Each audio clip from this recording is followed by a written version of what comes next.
Dans l'assemblée des saints, assoiffé je me tiens, que ton onction descende sur moi.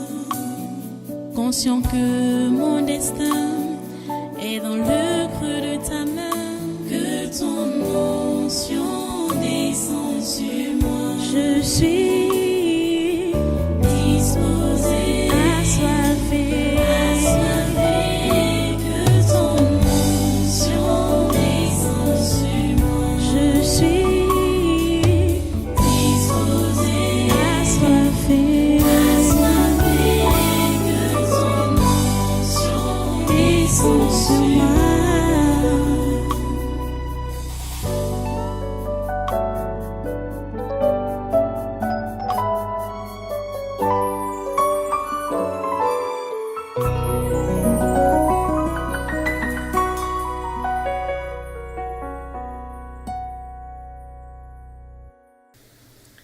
Alors, pour revenir sur le premier exemple, le monsieur qui me présente donc sa future épouse ou sa future femme, j'ai dit, elle n'est pas née de nouveau, elle n'est pas chrétienne.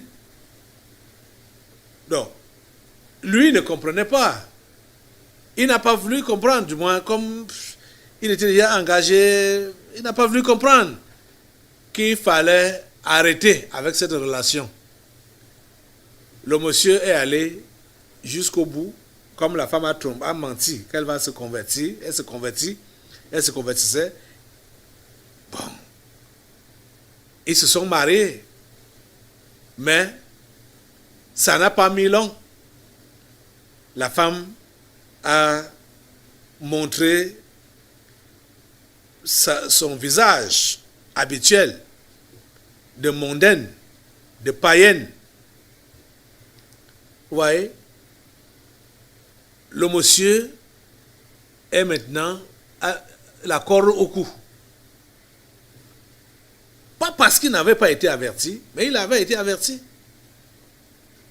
Et la femme l'a trompé, disant qu'elle se convertit. C'est pourquoi je vous dis la pure vérité que ceux qui ont connu la vérité et qui ont décidé de pratiquer la religion, d'être comme les pharisiens et les sadducéens, il leur est difficile de se repentir en vrai. Il leur est difficile de se repentir en vrai. Parce que quand vous pouvez entendre les propos de Jean-Baptiste contre ces gens, il les appelle d'abord race de vipères. Donc ce sont des gens dangereux. Quelqu'un qui connaît la vérité et s'embourbe dans des histoires sales avec toi, lui connaissant la vérité, toi tu es ignorant. C'est vraiment une vipère. C'est une vipère. C'est une vipère. Je vous assure. Vous allez entendre ce qu'il va dire après. Oh, vraiment, je me repens, ceci, machin, je reconnais, moi-même, je donne ma vie à Jésus, je reviens à Jésus. C'est du bout des lèvres. Du bout des lèvres. Il faut produire donc les fruits dignes de la repentance. C'est ça. C'est de ça qu'il est question. Donc si tu n'es pas vipère, si tu n'es pas hypocrite, si tu n'es pas pharisien ou sadducéen, produis les fruits dignes de la repentance. C'est de ça qu'il est question. Produis les fruits dignes de la repentance. Ne reste pas au niveau des mots, au niveau du bavardage. Pratiquement, vis dans cette vie chrétienne, sois un modèle, sois un exemple. Et vous savez, comme il n'est pas évident que parce qu'un tronc d'arbre a déjà tellement mis l'eau dans l'eau qu'il va se transformer en poisson. C'est impossible. C'est impossible. Quel que soit le nombre d'années que un tronc d'arbre peut passer dans l'eau, ça ne peut jamais devenir un poisson.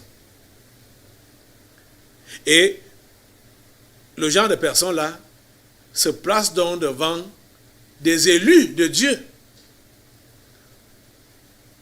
Parce que c'est en quelque sorte, pour plusieurs, c'est l'union pour le mal.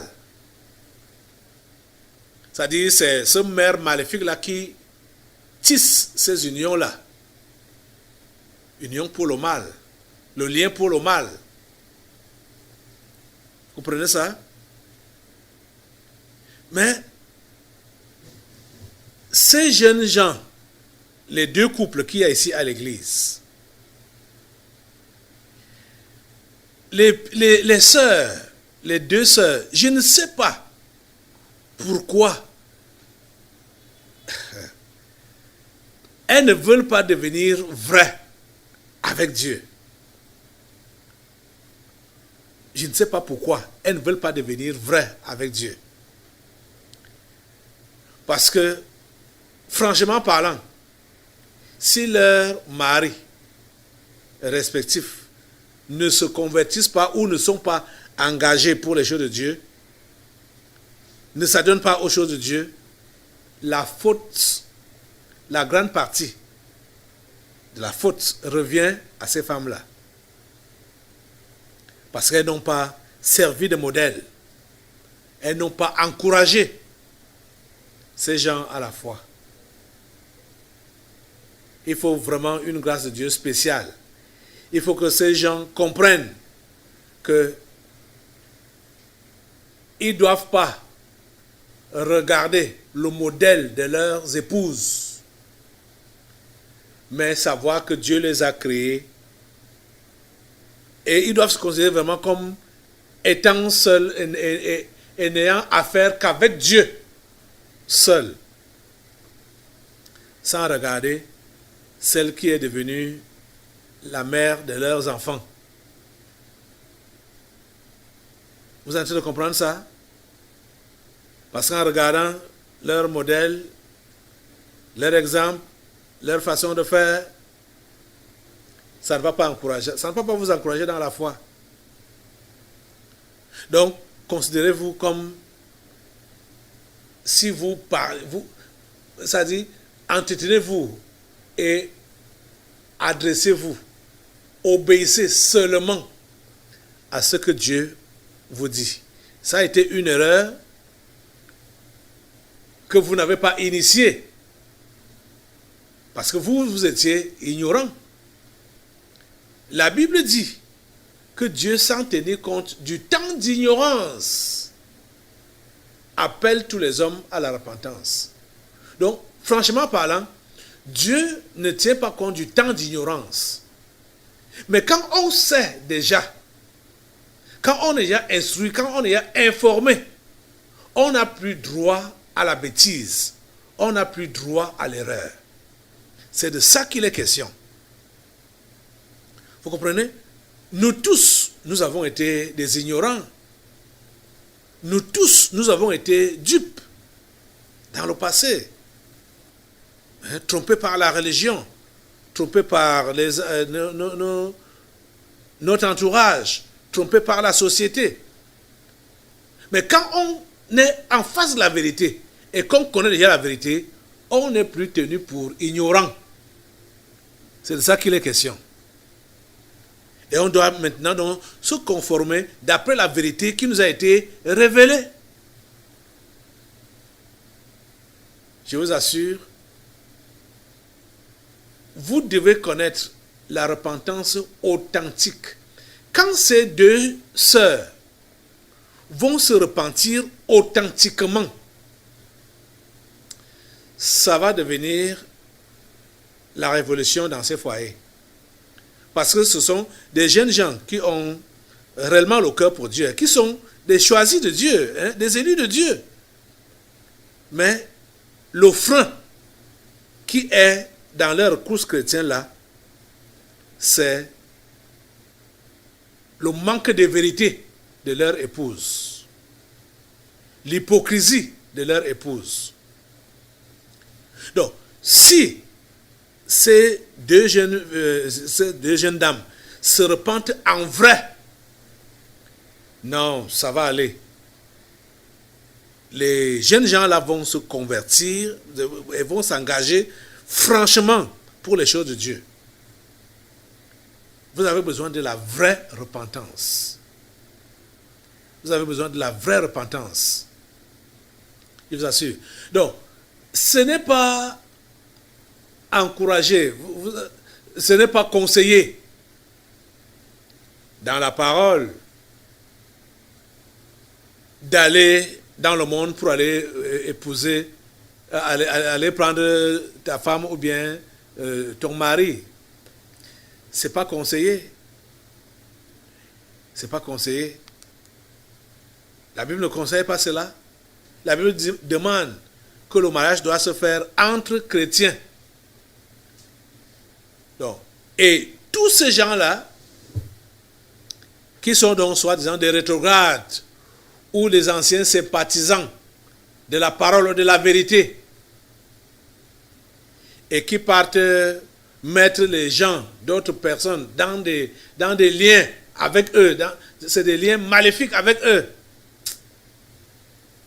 C'est vraiment déplorable.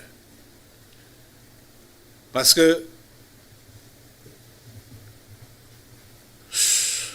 c'est déplorable. C'est déplorable.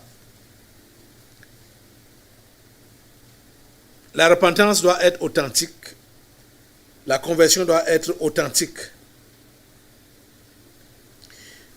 Jean-Baptiste a dit, déjà, je suis dans Matthieu 3, verset 10, déjà la cognée est mise à la racine des arbres. Tout arbre donc qui ne porte pas de bons fruits sera coupé et jeté au feu. Vous voyez donc que quand Dieu parle de la repentance, il n'y a pas de blague. S'il n'y a pas de repentance authentique, s'il n'y a pas les fruits dignes de la repentance, il dit quoi? Tout arbre qui ne porte pas de bons fruits sera coupé et jeté au feu. Clair. Donc, le Seigneur ne s'amuse pas. Le Seigneur ne s'amuse pas avec la repentance. Quand tu es interpellé à la vraie repentance, tu ne le fais pas. La cognée sera mise sur les racines des arbres. Et tout arbre qui ne porte pas de bons fruits sera coupé et jeté au feu. Le Seigneur est clair là-dessus. Les avertissements que Jésus-Christ a donnés à l'Église dans le livre des Révélations, Apocalypse. Le Seigneur est clair là-dessus. Quand il interpelle à la repentance, ce n'est pas pour blaguer. C'est pour que celui qui est interpellé puisse réellement changer radicalement. Quand vous allez prendre ça comme de l'amusement, vous confessez, après vous reprenez, vous confessez et vous n'êtes pas prêt même à abandonner ce que vous avez confessé. Vous voyez, vous vous moquez de qui? Vous vous moquez de qui?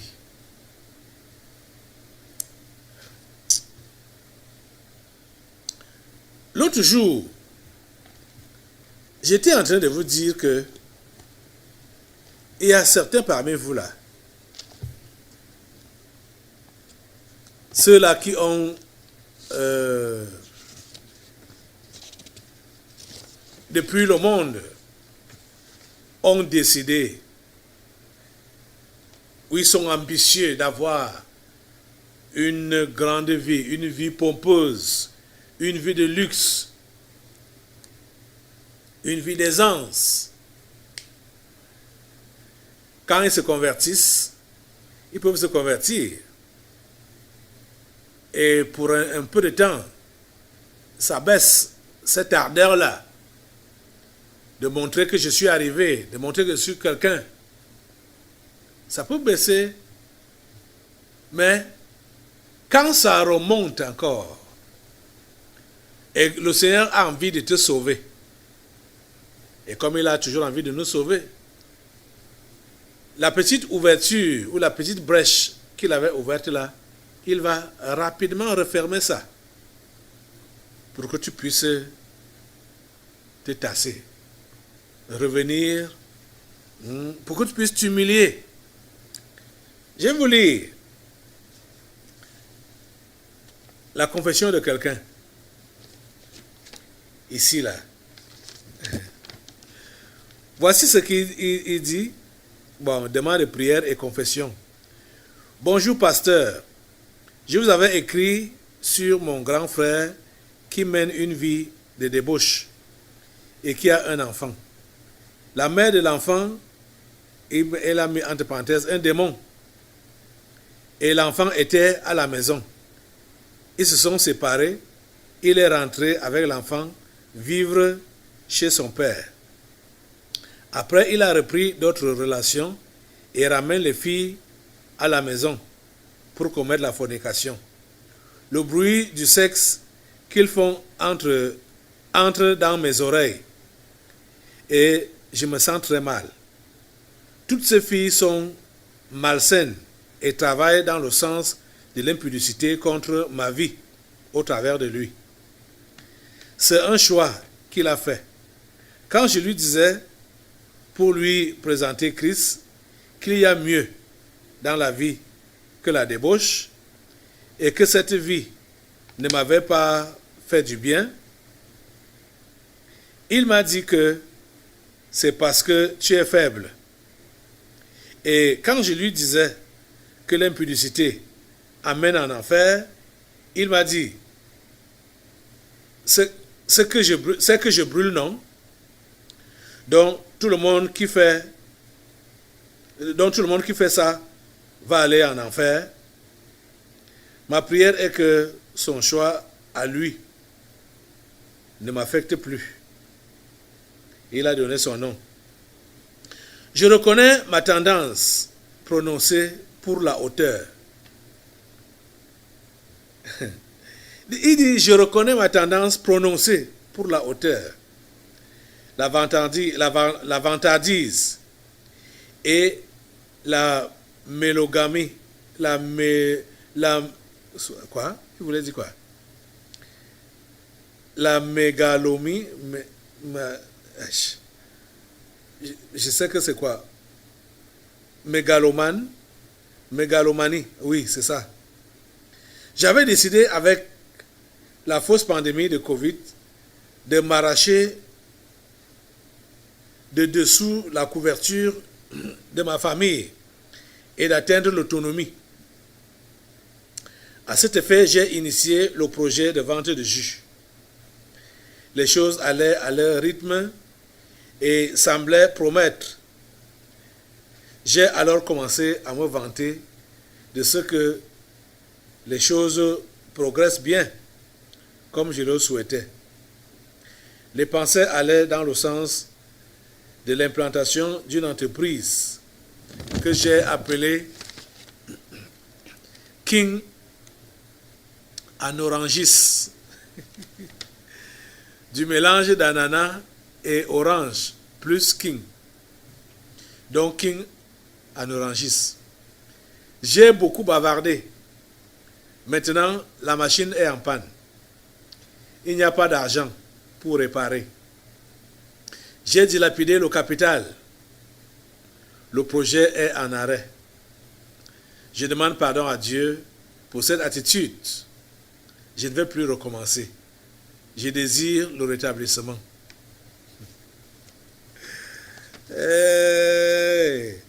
Ça, c'est la fin de sa lettre. Hein? Et vous êtes en train de voir ce qu'il dit à la fin là. Je désire le rétablissement.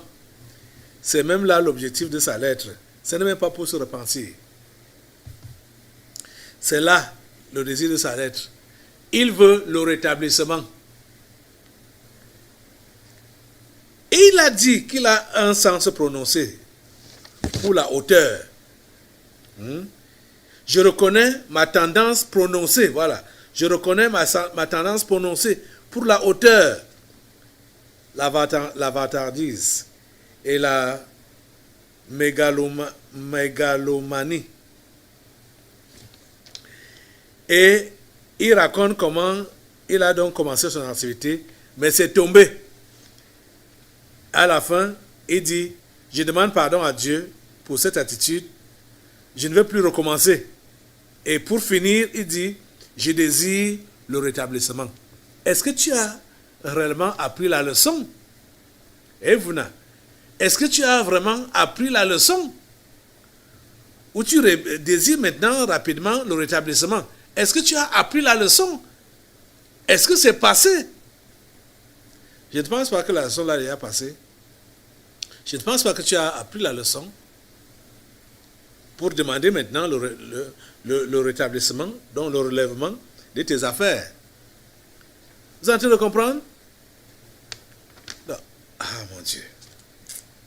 Vous ne comprenez pas ce qu'on appelle se repentir. La vraie repentance. La vraie repentance. Quand tu te repens en vrai, tu reconnais que ce que tu faisais là n'est pas bien devant Dieu. Ça dit, ta pensée ne doit même pas être que Dieu change ça d'une autre manière.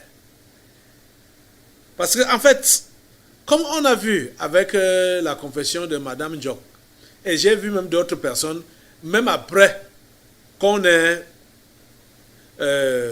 parlé de Madame Jock, j'ai vu d'autres personnes qui reviennent encore dire qu'ils confessent, et c'est avec la même tendance-là, pour dire que vraiment, ils ne servent à rien. Bon, Dieu leur pardonne et puis Dieu les prend. Vous êtes même comment? Vous êtes comment? Ce n'est pas comme ça que David nous a montré l'exemple. C'est pas comme ça. Quand tu te repens, c'est pour relever les pécheurs. C'est pour évangéliser. C'est pour enseigner aux pécheurs les voies de Dieu. Ce n'est pas pour mourir. Ce n'est pas pour mourir. Est-ce que vous comprenez ça? Vous allez donc voir que ce genre de personnes, comme celui-là, il est en train de combattre avec la masturbation. Donc, comme ta repentance n'est pas sincère, pourquoi? Parce que ton cœur n'est pas sincère. C'est pourquoi tu ne peux même pas être délivré de ce péché-là, de la masturbation, parce que déjà, toi, tu t'engages à ne servir à rien, puisque tu désires la mort. Tu vois ça? Ça sert à quoi? Ça sert à quoi? Tu ne comprends pas ce que tu fais. Tu ne sais pas ce que tu dis. Oh Seigneur, ta grâce et ta miséricorde. Et voilà donc le sang de porc que plusieurs sont en train de déverser à l'autel de Dieu. Le sang du porc. Et n'en parlons pas de ceux qui ont, comme je disais au début là, ils ont cueilli les feuilles des arbres et puis prétendant qu'ils veulent les dessoucher, ils veulent en finir avec l'arbre là. Ça ne peut pas finir quand tu as touché juste les feuilles. Il faut aller au nœud. Il faut toucher le nœud du problème. Il faut toucher la racine de ton péché. Tu comprends, non? Et être prêt devant Dieu à endosser n'importe quelle conséquence qui pourra venir. Tu comprends ça? Le temps est déjà parti. Je voulais prendre quelques exemples de confession aujourd'hui. J'ai déjà pris un là. Mais il y a également l'autre-ci. Celui que j'ai pris ça, c'était pour Evuna. Evuna, il est ici, il est là. Evuna Etienne. Ok, maintenant je vais prendre pour Vanessa Nombo. Vanessa Nombo est au Canada. Leila, Vanessa Nombo. Et elle me regarde à la télé, elle suit sur le net. elle suit sur le net. Voilà sa première confession que tu as envoyée, Vanessa, en manuscrit. Et toi-même, heureusement que tu as compris que ta première confession, c'était juste pour cueillir les feuilles de l'arbre. Tu as laissé l'arbre intact pour te mettre à cueillir les feuilles. Et en grande quantité. Tu as cueilli les feuilles en grande quantité. Regardez, voilà sa confession. Une page. Bon, je vais prendre même depuis le début. Et une page, vous voyez là. 2 pages. 3 pages. 4 pages. 5 pages. 6 pages. Mais dans les 6 pages ici, cette dame était en train de traiter avec les feuilles de l'arbre. Il n'avait pas encore touché le fond du problème. Et c'est ça que plusieurs ont fait. Parce que, en ce qui concerne ta conversion, Vanessa, tu t'es réellement converti. Ça, il n'y a pas de doute à cela. Que tu t'es vraiment converti. Mais, tu as rétrogradé. Et jusqu'à écouter, je vais te dire, jusqu'à écouter, on peut me dire quand, jusqu'à écrire ta vraie repentance maintenant. Parce qu'en dehors de ce qu'elle a fait, là, voilà ce qu'elle a saisi. Jusqu'à écrire ta vraie repentance maintenant. C'est là que tu as essayé de te restaurer. Tu as cru, c'est vrai, mais tu as rétrogradé très rapidement. Elle sait ce que je suis en train de dire. Je vais d'abord lui parler.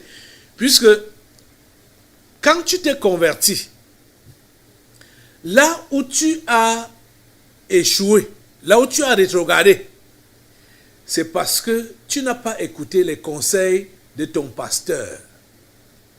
C'est là que tu as fait un faux pas. Et ce faux pas-là, c'est ça qui te poursuit jusqu'à maintenant, hein, puisque tu es encore dans ce lien-là. Et c'est ce faux pas-là, depuis ta désobéissance à ton pasteur, c'est ça qui peut t'entraîner en enfer. Je t'assure. C'est là-bas que ça a commencé. Et non les autres choses que tu peux rencontrer aujourd'hui ou même au niveau de ton foyer actuellement. C'est parce que tu avais désobéi à ton pasteur. Je vous ai dit que se convertir, c'est facile. Changer de vie, c'est facile. C'est ça que je vous disais pendant le séminaire de ce mois. Il faut seulement obéir. Il faut seulement obéir, c'est tout. Cette jeune femme, Leila Vanessa Nombo, a effectivement donné sa vie à Jésus il y a quelques années au Canada. Elle est camerounaise, mais elle réside actuellement au Canada. Elle avait effectivement donné sa vie à Jésus. Et, bon, je vais vous lire l'histoire, je vais vous lire sa confession, pour que vous-même vous puissiez comprendre. Parce que quand je lui ai dit que c'est là où elle a désobéi à son pasteur, c'est depuis ce jour-là qu'elle a rétrogradé. C'est depuis ce jour-là qu'elle avait mis un arrêt à sa chrétienté. Depuis le jour qu'elle a désobéi à son mari. Je veux dire, a désobéi à son pasteur. C'est depuis ce jour-là qu'elle avait mis un arrêt à sa chrétienté. Le reste même, c'est-à-dire le fait même de soit se marier hors de la volonté de Dieu, ça ne devait pas arriver si tu avais obéi à ton pasteur dès le départ. Ok, je vais lire sa lettre. Voilà Leila Vanessa Nombo, Québec, QC, Canada. Elle a écrit ça le lundi 14 juin 2021 au Révérend Pasteur Caleb Ouattara. Objet confession. Bonjour pasteur. Je veux d'abord m'excuser pour ma précédente lettre qui était manuscrite et scannée, car il se peut que mon écriture n'a pas été bien visible à certains endroits. Non, j'ai bien vu ton écriture. Il n'y a pas de problème à ce niveau-là. Suite au message que vous nous avez apporté hier dimanche 13 juin et qui portait sur la suite de la vraie repentance, je crois que le Saint-Esprit m'a parlé pour me dire exactement où se trouve mon véritable péché. Et aussi, depuis que je fais parvenir ma première confession, depuis que j'ai fait parvenir ma première confession, je crois que le Saint-Esprit m'a interpellé sur le fait que dans ma précédente confession, je n'ai cessé de reporter la cause sur les autres, sur mon entourage. Alors j'ai senti la nécessité de faire cette deuxième confession. Pendant le message d'hier, j'ai compris que David avait commis un péché principal qui a occasionné tous les autres péchés qu'il a commis par la suite. Et je crois que c'est ce que le Saint-Esprit a pointé sur moi. Le fait que j'ai confessé les autres péchés que j'avais commis dans ma précédente lettre sans confesser le péché principal. Aujourd'hui, je viens confesser ce péché principal que je me suis trompé à moi-même, à moi-même, que ce n'était pas un. Voilà. Ok. Voilà donc son péché principal qu'elle dit, qu'elle confesse. Pasteur, je me repens devant Dieu, devant vous et devant le peuple de Dieu sur le fait que je me suis marié en dehors de la volonté de Dieu. C'est ce péché principal qui a conduit à plusieurs autres. Ok. Comme je suis en train de donner la leçon en prenant ces exemples, je vais continuer la lecture, vous allez comprendre. Allons-y. J'aimerais expliquer un peu la situation. En 2014, je quittais le Cameroun pour la première fois pour aller continuer mes études en Belgique, où j'ai fait 2 ans. En quittant le Cameroun, je n'étais pas converti et je ne savais même pas ce que ce mot voulait dire. J'étais juste catholique. J'avais aussi un partenaire de péché au Cameroun que je laissais et avec qui on s'était promis des choses. Après mes 2 ans en Belgique, j'obtins mon diplôme de master et une bourse pour aller faire mon doctorat au Canada. Il était alors question que mon partenaire de péché, qui vivait encore au Cameroun, fasse aussi sa demande de doctorat pour le Canada, pour que nous nous y retrouvons. Mais à ce moment-là, sa demande n'avait pas abouti positivement. Je devais donc aller au Canada toute seule. Comme on échangeait très régulièrement par Internet, je lui fis comprendre que je ne connaissais personne au Canada, mais que j'avais besoin de quelqu'un qui pouvait m'héberger pour quelques jours là-bas, le temps pour moi d'arriver et de trouver un logement. C'est à ce moment-là qu'il me parla d'un de ses pasteurs de la CMCI qui avait récemment immigré avec sa famille exactement à Québec au Canada. Il me mit en contact avec lui et c'est comme cela que je suis arrivé chez ce monsieur dans sa famille. Ils m'ont hébergé pendant 2 semaines. Quand j'arrivais au Canada pour faire mon doctorat, j'avais 22 ans en 2016. Je précise que quand je quittais la Belgique pour aller au Canada, je fis une escale de 2 jours au Cameroun pour saluer mes parents, ma famille. Je profitais pour voir mon partenaire de péché avec qui je commis la fornication durant cette escale. Tout a commencé quand je suis arrivé chez ce pasteur, ainsi que son épouse et ses enfants. Il m'a fait comprendre qu'il a immigré avec sa famille pour améliorer leurs conditions de vie, pas pour faire une église. Mais que tous les samedis, il lit la Bible avec sa famille et les voisins du quartier qui sont volontaires. Et il m'a invité à venir souvent les samedis si je voulais lire la Bible avec eux. Puisque j'avais fait 2 semaines avec eux et que je les ai trouvés gentils, cela ne me posait pas de problème. J'ai commencé alors à venir les samedis et un samedi, il avait parlé sur la nécessité de lire et de pratiquer toute la parole de Dieu. En tout cas, ce message m'avait beaucoup touché. Ce jour-là, en rentrant, j'ai pris la décision d'abandonner tout péché dans ma vie et je commençais à lire ma Bible que j'avais dans mes valises. Un jour, pendant qu'on était au téléphone, j'ai dit à mon partenaire de péché que je souhaitais changer de vie, mais il n'avait pas l'air très ravi de cela. Puis, je lui ai demandé comment se fait-il qu'il mène une telle vie de péché, alors qu'il m'a présenté à un pasteur qui parle tout le temps d'appliquer la Bible et de fuir le péché. Je crois qu'il ne m'avait pas vraiment répondu aussi. C'est à ce moment-là que j'ai commencé à envisager de réduire nos conversations. Un jour, la femme de ce pasteur est venue me rendre visite dans le logement où j'étais et je profitais pour lui faire part de la relation que j'avais avec mon partenaire de péché. Je lui ai dit que j'étais très confuse. Elle était si choquée et m'a dit tout de suite et m'a dit de suite rompre tout contact avec lui. Elle m'a dit que c'était un faux frère et que je devrais m'en éloigner.